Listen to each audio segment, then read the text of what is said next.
जय श्री हरि दोस्तों, आज हम बात करेंगे देवउठनी एकादशी के बारे में।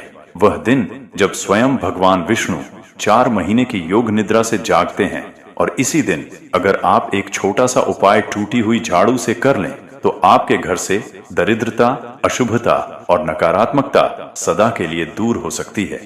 कार्तिक मास की शुक्ल पक्ष की एकादशी को देवउठनी एकादशी कहा जाता है। पौराणिक मान्यता है कि इस दिन भगवान विष्णु योग निद्रा से जागते हैं और सारे शुभ कार्य जैसे विवाह, गृह प्रवेश, मुहूर्त दोबारा शुरू किए जाते हैं। कहते हैं अगर इस दिन आप भगवान विष्णु की पूजा सच्चे मन से करें तो वर्ष भर लक्ष्मी और विष्णु दोनों की कृपा आपके घर पर बनी रहती है। यही कारण है कि इस दिन किया गया हर छोटा उपाय कई गुना फल देता है। अब बात करते हैं उस टूटी झाड़ू की जिसे हम में से ज्यादातर लोग कूड़े में फेंक देते हैं या घर के किसी कोने में छिपा देते हैं। लेकिन क्या आप जानते हैं झाड़ू लक्ष्मी जी का प्रतीक मानी जाती है।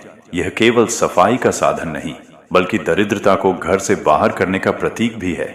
जब झाड़ू टूट जाती है तो उसमें से सकारात्मक ऊर्जा निकलनी बंद हो जाती है और अगर टूटी हुई झाड़ू को लंबे समय तक घर में रखा जाए तो यह लक्ष्मी जी के अपमान के समान होता है। इससे घर में कलह, धन की हानि और नकारात्मकता बढ़ती है।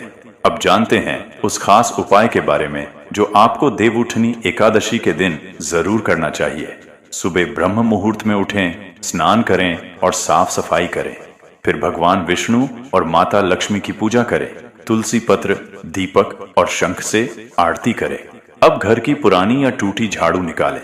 उसे अपने दाहिने हाथ में लेकर भगवान विष्णु से कहें, हे श्री हरि, इस झाड़ू के माध्यम से मेरे जीवन से दरिद्रता और अशुभता को दूर करें।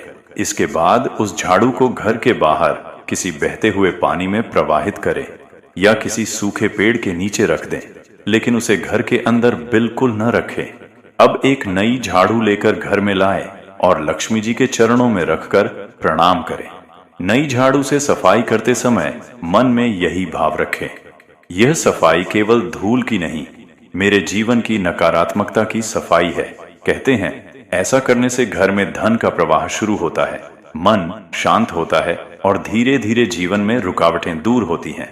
झाड़ू को हमेशा छिपा कर रखें, उस पर पैर न लगाएं। झाड़ू की दिशा दक्षिण या पश्चिम में रखें और शाम के समय झाड़ू न लगाएं। देवउठनी एकादशी के दिन नई झाड़ू खरीदना लक्ष्मी आगमन का संकेत माना जाता है।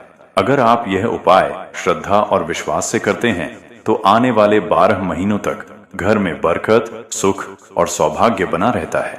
दोस्तों, याद रखें, उपाय तभी असर करते हैं जब उनमें श्रद्धा और सकारात्मकता हो। देवउठनी एकादशी के इस पावन दिन पर अपने जीवन की नकारात्मकता को झाड़ दें और नई शुरुआत करें। अगर आपको यह वीडियो पसंद आया हो तो लाइक करें, शेयर करें और चैनल को सब्सक्राइब करना न भूलें।